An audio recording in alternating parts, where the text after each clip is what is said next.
ਇਹ ਦੋਨੋਂ ਕੰਟਰੈਕਟਸ ਵੇਖੋ, ਦੋਨੋਂ ਟਰੱਕਿੰਗ ਕੰਪਨੀਆਂ ਦੇ ਨੇ, ਦੋਨੋਂ ਸਾਈਨਡ ਨੇ, ਦੋਨਾਂ ਦੇ ਉੱਪਰ ਲਿਖਿਆ ਇੰਡੀਪੈਂਡੈਂਟ ਕੰਟਰੈਕਟਰ ਐਗਰੀਮੈਂਟ।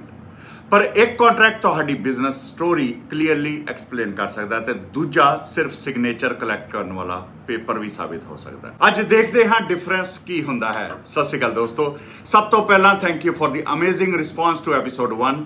ਮੈਂ ਪ੍ਰੋਮਿਸ ਕੀਤਾ ਸੀ ਕਿ ਐਪੀਸੋਡ 2 ਜਲਦੀ ਰਿਲੀਜ਼ ਕਰਾਂਗਾ, ਪਰ ਪਹਿਲਾਂ ਮੈਂ USA ਵਿੱਚ ਪ੍ਰੋਫੈਸ਼ਨਲ ਕਾਨਫਰੰਸ ਅਟੈਂਡ ਕਰਨ ਗਿਆ ਸੀ ਤੇ ਉਸ ਤੋਂ ਬਾਅਦ ਜੁਲਾਈ 31 ਦੀ ਕੁਆਰਟਰਲੀ ਡੈਡਲਾਈਨ ਆ ਗਈ ਤੇ ਕਲਾਇੰਟਸ ਦੀ bookkeeping, GST, QST, payroll, IFTA, paperwork, financial statements ਬਹੁਤ ਜ਼ਿਆਦਾ ਬਿਜ਼ੀ ਹੋ ਗਿਆ ਸੀ।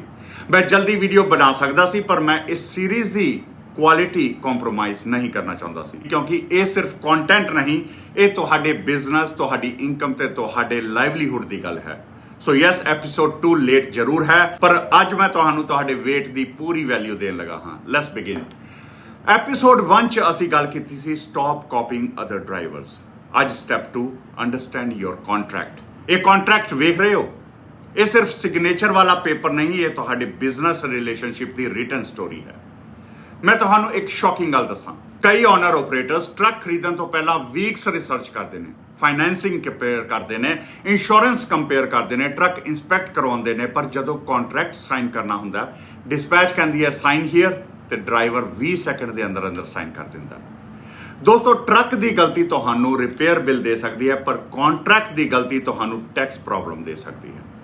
ਮੈਂ ਇਹ ਨਹੀਂ ਕਹਿ ਰਿਹਾ ਕਿ strong contract automatic PSP protection ਦਿੰਦਾ, ਬਿਲਕੁਲ ਨਹੀਂ। ਤੇ ਮੈਂ ਇਹ ਵੀ ਨਹੀਂ ਕਹਿ ਰਿਹਾ ਕਿ ਵੀਕ ਕੰਟਰੈਕਟ ਆਟੋਮੈਟਿਕ PSP ਬਣਾ ਦਿੰਦਾ। ਹਰ ਕੇਸ ਤੇ ਫੈਕਟਸ ਅਲੱਗ-ਅਲੱਗ ਹੁੰਦੇ ਨੇ, ਪਰ ਜੇ ਕੰਟਰੈਕਟ ਹੀ ਅਨਕਲੀਅਰ ਹੋਵੇ, ਕੁਐਸਚਨ ਜ਼ਰੂਰ ਖੜੇ ਹੋ ਸਕਦੇ ਨੇ। CRA ਟਰੱਕ ਡਰਾਈਵਰ ਸਟੇਟਸ ਨੂੰ ਡਿਟਰਮਾਈਨ ਕਰਦੇ ਹੋਏ ਓਵਰਆਲ ਵਰਕਿੰਗ ਰਿਲੇਸ਼ਨਸ਼ਿਪ ਦੇ ਫੈਕਟਸ ਦੇਖਦੀ ਹੈ, and its own guidance says the chosen label must be supported by the actual facts. It also says every case must be reviewed on its merits. ਸੋ ਅੱਜ ਮੈਂ ਤੁਹਾਨੂੰ lawyer ਵਾਲੀ technical language ਨਹੀਂ ਸਿਖਾਉਣ ਲੱਗਾ, ਬਲਕਿ ਅੱਜ ਮੈਂ ਤੁਹਾਨੂੰ CRA ਦੀ ਨਜ਼ਰ ਤੋਂ ਆਪਣਾ ਕੰਟਰੈਕਟ ਦੇਖਣਾ ਸਿਖਾਉਣ ਲੱਗਾ ਹਾਂ। ਅੱਜ ਤੁਸੀਂ ਡਰਾਈਵਰ ਨਹੀਂ, ਤੁਸੀਂ ਓਨਰ ਆਪਰੇਟਰ ਨਹੀਂ, CRA ਰਿਵਿਊਅਰ ਹੋ। ਅੱਜ ਮੈਂ ਤੁਹਾਨੂੰ 5 ਪਾਵਰਫੁਲ ਕੁਐਸਚਨਸ ਦੱਸਣ ਲੱਗਾ ਹਾਂ ਜੋ ਹਰ ਓਨਰ ਆਪਰੇਟਰ ਨੂੰ ਕੰਟਰੈਕਟ ਸਾਈਨ ਕਰਨ ਤੋਂ ਪਹਿਲਾਂ ਤੇ ਕੰਟਰੈਕਟ ਰਿਵਿਊ ਕਰਨ ਵੇਲੇ ਆਪਣੇ ਆਪ ਨੂੰ ਜ਼ਰੂਰ ਪੁੱਛਣੇ ਚਾਹੀਦੇ ਨੇ। ਜੇ ਤੁਸੀਂ ਇਹ 5 ਕੁਐਸਚਨਸ ਦੇ ਜਵਾਬ ਕੌਨਫੀਡੈਂਟਲੀ ਦੇ ਸਕਦੇ ਹੋ, ਬਹੁਤ ਵਧੀਆ। ਜੇ ਨਹੀਂ, ਸ਼ਾਇਦ ਕੰਟਰੈਕਟ ਦੁਬਾਰਾ ਰਿਵਿਊ ਕਰਨ ਦਾ ਟਾਈਮ ਆ ਗਿਆ ਹੈ। ਕੁਐਸਚਨ, ਹੂ ਰੀਅਲੀ ਕੰਟਰੋਲਸ ਦੀ ਵਰਕ? ਕੰਟਰੈਕਟ ਖੋਲੋ, ਦੇਖੋ ਕੰਟਰੋਲ ਬਾਰੇ ਕੀ ਲਿਖਿਆ ਹੈ। ਹੁਣ ਟਰੱਕਿੰਗ ਐਗਜ਼ਾਮਪਲ ਸਮਝੋ। ਡਿਸਪੈਚ ਫੋਨ ਕਰਦੀ ਹੈ, ਮੰਡੇ 6 ਵਜੇ ਰਿਪੋਰਟ ਕਰਨਾ ਹੈ, ਇਹ ਲੋਡ ਹੀ ਲਾਉਣਾ ਹੈ, ਇਹ ਰੂਟ ਯੂਜ਼ ਕਰਨਾ ਹੈ, ਇਹ ਡਿਲੀਵਰੀ ਟਾਈਮ ਹੈ ਤੇ ਛੁੱਟੀ ਲਈ ਪਰਮਿਸ਼ਨ ਲੈਣੀ ਪੈਣੀ ਹੈ। ਹੁਣ ਆਪਣੇ ਆਪ ਨੂੰ ਪੁੱਛੋ, ਬਿਜ਼ਨਸ ਦਾ ਓਨਰ ਅਸਲੀ ਵਿੱਚ ਕੌਣ ਲੱਗ ਰਿਹਾ, ਤੁਸੀਂ ਜਾਂ ਕੋਈ ਹੋਰ? ਮੈਂ ਆਨਸਰ ਨਹੀਂ ਦੇ ਰਿਹਾ, ਮੈਂ ਸਿਰਫ ਤੁਹਾਨੂੰ ਸੋਚਣ ਲਈ ਮਜਬੂਰ ਕਰ ਰਿਹਾ ਹਾਂ। ਰਿਐਲਿਟੀ 'ਚ ਬਿਜ਼ਨਸ ਡਿਸੀਜਨਸ ਕੌਣ ਲੈਂਦਾ? ਇਹ ਨਾਰਮਲ ਕੋਆਰਡੀਨੇਸ਼ਨ ਹੈ ਜਾਂ ਕੰਪਨੀ ਤੁਹਾਡੇ ਕੰਮ ਦਾ ਹਰ ਇੰਪੋਰਟੈਂਟ ਡਿਸੀਜਨ ਆਪ ਕੰਟਰੋਲ ਕਰ ਰਹੀ ਹੈ? ਟਰੱਕਿੰਗ 'ਚ safety rules, delivery requirements, logs ਤੇ ਲੀਗਲ ਰਿਸਟ੍ਰਿਕਸ਼ਨਸ ਹੋਣਾ ਨਾਰਮਲ ਹੈ। CRA itself says industry law requirements can be neutral because employees and self-employed drivers both must follow them. The bigger issue is the total relationship, whether the pair has the right to monitor, direct or control how the work is done. So ਸਿਰਫ ਇਹ ਨਾ ਕਹੋ ਕਿ career ਨੇ delivery time ਦਿੱਤਾ, ਮੈਂ EMPLOYEE ਬਣ ਗਿਆ, ਨਹੀਂ। ਸਵਾਲ ਬਰੋਡਰ ਹੈ। ਡੇਲੀ ਵਰਕ ਕੌਣ ਆਰਗੇਨਾਈਜ਼ ਕਰਦਾ ਹੈ? ਸਕੈਜੂਅਲ ਤੇ ਫਲੈਕਸੀਬਿਲਿਟੀ ਕਿੰਨੀ ਹੈ? ਰੂਟ ਦੀ ਪ੍ਰੈਕਟੀਕਲ ਚੋਇਸ ਕਿਸ ਦੀ ਹੈ? ਛੁੱਟੀ ਲਈ ਪਰਮਿਸ਼ਨ ਚਾਹੀਦੀ ਹੈ ਜਾਂ ਸਿਰਫ ਨੋਟਿਸ? ਕੰਪਨੀ ਰਿਜ਼ਲਟ ਕੰਟਰੋਲ ਕਰਦੀ ਹੈ ਜਾਂ ਕੰਮ ਕਰਨ ਦਾ ਪੂਰਾ ਮੈਥਡ? ਸਟੀਅਰਿੰਗ ਵੀਲ ਤੁਹਾਡੇ ਹੱਥ 'ਚ ਹੋ ਸਕਦਾ ਹੈ, ਪਰ ਬਿਜ਼ਨਸ ਦਾ ਕੰਟਰੋਲ ਕਿਸ ਦੇ ਹੱਥ ਵਿੱਚ ਹੈ? ਦੂਸਰਾ ਸਵਾਲ, ਕੈਨ ਯੂ ਰੀਅਲੀ ਐਕਸੈਪਟ ਔਰ ਰਿਫਿਊਜ਼ ਵਰਕ? ਕੰਟਰੈਕਟ ਕਹਿੰਦਾ ਹੋਵੇ ਕਿ ਕੰਟਰੈਕਟਰ ਮੇ ਐਕਸੈਪਟ ਔਰ ਰਿਫਿਊਜ਼ ਲੋਡਸ, ਐਕਸੀਲੈਂਟ, ਪਰ ਰਿਐਲਿਟੀ 'ਚ ਡਿਸਪੈਚ ਲੋਡ ਆਫਰ ਕਰਦੀ ਹੈ। ਤੁਸੀਂ ਕਹਿੰਦੇ ਹੋ ਕਿ ਅੱਜ ਮੈਂ ਇਹ ਲੋਡ ਨਹੀਂ ਲੈਣਾ, ਫਿਰ ਕੀ ਹੁੰਦਾ ਹੈ? ਕੁਝ ਨਹੀਂ। ਨੈਕਸਟ ਲੋਡ ਨੋਰਮਲੀ ਮਿਲ ਜਾਂਦਾ ਤੁਹਾਨੂੰ, ਜਾਂ ਧਮਕੀ ਮਿਲਦੀ ਹੈ, ਜਾਂ ਆਵਰਸ ਕੱਟ ਹੁੰਦੇ ਨੇ, ਰਿਲੇਸ਼ਨਸ਼ਿਪ ਖਤਮ ਕਰਨ ਦਾ ਪ੍ਰੈਸ਼ਰ ਆਉਂਦਾ। ਮੈਂ ਇਹ ਨਹੀਂ ਕਹਿ ਰਿਹਾ ਕਿ ਹਰ ਲੋਡ ਰਿਫਿਊਜ਼ ਕਰਨਾ ਜ਼ਰੂਰੀ ਹੈ। ਬਿਜ਼ਨਸ ਰਿਲੇਸ਼ਨਸ਼ਿਪ 'ਚ ਕਮਰਸ਼ੀਅਲ ਕਮਿਟਮੈਂਟਸ ਹੁੰਦੇ ਨੇ। ਮੈਂ ਸਿਰਫ ਇਹ ਕਹਿ ਰਿਹਾ ਕਿ ਪੇਪਰ ਤੇ ਲਿਖੇ ਰਾਈਟਸ ਰਿਐਲਿਟੀ 'ਚ ਵੀ ਐਗਜ਼ਿਸਟ ਕਰਦੇ ਨੇ ਜਾਂ ਨਹੀਂ। CRA's trucking guidance gives the ability to accept or refuse work as one practical feature in its example of self-employment, while emphasizing that all facts must be considered together. ਹੁਣ ਤੀਸਰਾ ਸਵਾਲ, Who owns the tools, pays the cost and takes the risk? दोस्तों business का मतलब सिर्फ income नहीं, business का मतलब रिस्क भी होता है।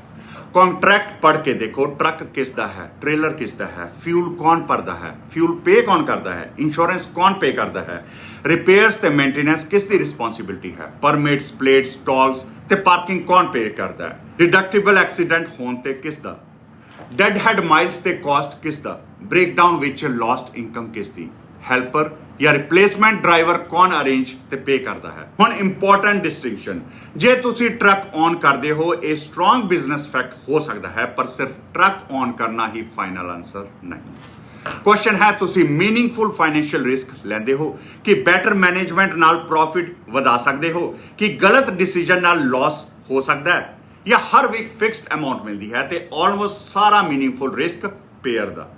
याद रखो इनवॉइस बिजनेस प्रूफ नहीं करता, रिस्क बिजनेस की रियलिटी दिखाता है। Question 4, are you running a business or just performing a job?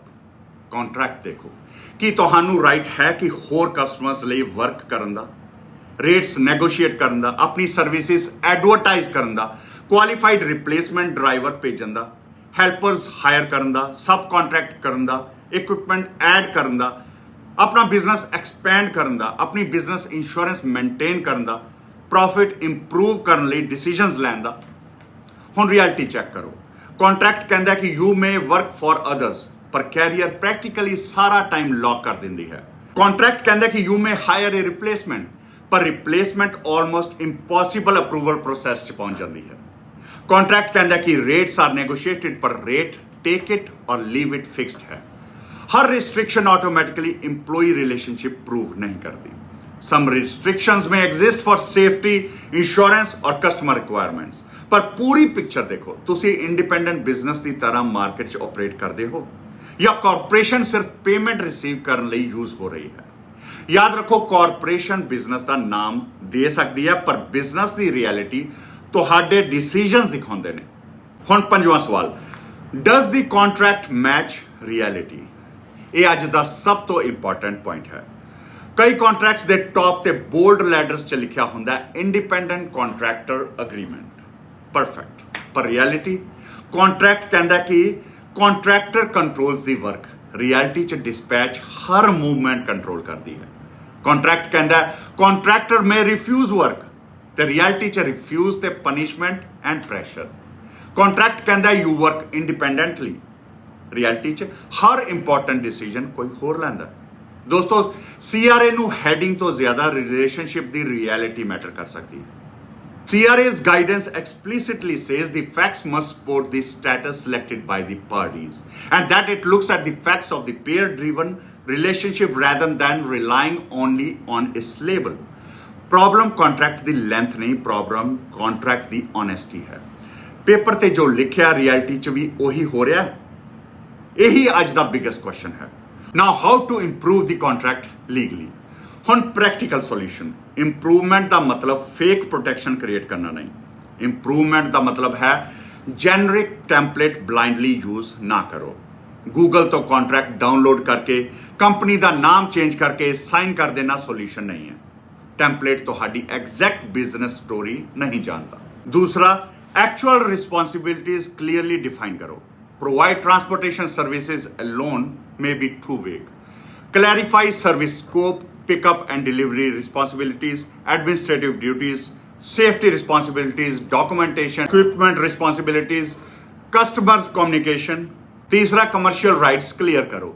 Where factually accurate, clearly address accepting or refusing work, rate negotiation, working for other customers, hiring helpers or substitutes, using owned or leased equipment, responsibility for operating costs, responsibility for defective work or losses. But remember दोस्तों, clause वही add करो जो reality च follow होवे। चौथा, one sided contract ना होवे। सिर्फ ड्राइवर दियां ऑब्लिगेशंस लिख के कैरियर दियां ऑब्लिगेशंस ब्लैंक ना छड्डो। क्लैरिफाई करो payment timing, settlement statements, permitted deductions, fuel advances, cargo claims, insurance deductions, chargebacks, disputed process, termination notice, final payment. पंजवां, review contract and operations together. Contract review करते हुए सिर्फ lawyer या accountant नाल paper discuss ना करो। Explain actual ਡੇ ਕਿਵੇਂ ਚੱਲਦਾ ਹੈ, ਡਿਸਪੈਚ ਕਾਲ ਕਿਵੇਂ ਆਉਂਦੀ ਹੈ, ਲੋਡ ਰਿਫਿਊਜ਼ਲ ਤੇ ਕੀ ਹੁੰਦਾ ਹੈ, ਐਕਸਪੈਂਸਿਸ ਕੌਣ ਪੇ ਕਰਦਾ ਹੈ, ਰੇਟ ਕੌਣ ਡਿਸਾਈਡ ਕਰਦਾ ਹੈ, ਰਿਪਲੇਸਮੈਂਟ ਅਲਾਉਡ ਹੈ, ਹੋਰ ਕਲਾਇੰਟਸ ਪੋਸੀਬਲ ਨੇ, ਕਿਉਂਕਿ contract review without operational reality is only half a review. ਦੋਸਤੋ ਮੈਂ ਇਹ ਨਹੀਂ ਕਹਿ ਰਿਹਾ ਕਿ ਕੰਟਰੈਕਟ ਹੀ ਸਭ ਕੁਝ ਡਿਸਾਈਡ ਕਰਦਾ ਹੈ, ਬਿਲਕੁਲ ਨਹੀਂ। ਮੈਂ ਸਿਰਫ ਇਹ ਕਹਿ ਰਿਹਾ ਕਿ better contract better understanding create ਕਰਦਾ ਹੈ ਤੇ better understanding better preparation create ਕਰਦੀ ਹੈ। ਅੱਜ ਘਰ ਜਾ ਕੇ ਇੱਕ ਕੰਮ ਜ਼ਰੂਰ ਕਰਨਾ, ਆਪਣਾ ਕੰਟਰੈਕਟ ਖੋਲੋ, ਓਨਰ ਆਪਰੇਟਰ ਜਾਂ ਡਰਾਈਵਰ ਵਾਂਗ ਨਹੀਂ, CRA ਰਿਵਿਊਅਰ ਵਾਂਗ ਪੜੋ ਤੇ ਆਪਣੇ ਆਪ ਨੂੰ ਸਿਰਫ ਇੱਕ ਸਵਾਲ ਪੁੱਛੋ, ਜੇ ਮੈਂ ਇਹ ਕੰਟਰੈਕਟ ਪਹਿਲੀ ਵਾਰ ਪੜ ਰਿਹਾ ਹੋਵਾਂ ਕਿ ਮੈਨੂੰ ਇਹ ਬਿਜ਼ਨਸ ਰਿਲੇਸ਼ਨਸ਼ਿਪ ਕਲੀਅਰਲੀ ਸਮਝ ਆ ਰਹੀ ਹੈ? ਜੇ ਆਨਸਰ ਹੈ ਪਤਾ ਨਹੀਂ ਤਾਂ ਮੇਬੀ ਰਿਵਿਊ ਕਰਨ ਦਾ ਟਾਈਮ ਆ ਗਿਆ ਹੈ। याद रखो, the strongest contract is not the largest contract. It's the contract that honestly matches reality. Paper doesn't create the business creates the paper. दोस्तों आवाज उठाओ, पॉलिसी चेंज ਕਰਨ ਦੀ ਡਿਮਾਂਡ ਕਰੋ, ਇੰਡਸਟਰੀ ਨੂੰ ਯੂਨਾਈਟ ਕਰੋ, ਪਰ ਆਪਣੀ ਫਾਈਲ ਨੂੰ ਇਗਨੋਰ ਨਾ ਕਰੋ, ਕਿਉਂਕਿ ਲਾਅ ਚੇਂਜ ਹੋਵੇਗਾ ਜਾਂ ਨਹੀਂ ਉਹ ਸਾਨੂੰ ਨਹੀਂ ਪਤਾ, ਉਹ ਅੱਜ ਤੁਹਾਡੇ ਕੰਟਰੋਲ 'ਚ ਵੀ ਨਹੀਂ ਹੈ। ਪਰ ਕੰਟਰੈਕਟ ਰਿਵਿਊ ਕਰਨਾ, ਰੈਕਰਡਸ ਆਰਗੇਨਾਈਜ਼ ਕਰਨਾ, ਰਿਐਲਿਟੀ ਅੰਡਰਸਟੈਂਡ ਕਰਨਾ, ਪ੍ਰੋਫੈਸ਼ਨਲ ਐਡਵਾਈਸ ਲੈਣਾ, CRA ਲੈਟਰ ਦਾ ਟਾਈਮ ਤੇ ਜਵਾਬ ਦੇਣਾ, ਇਹ ਤੁਹਾਡੇ ਕੰਟਰੋਲ 'ਚ ਹੈ।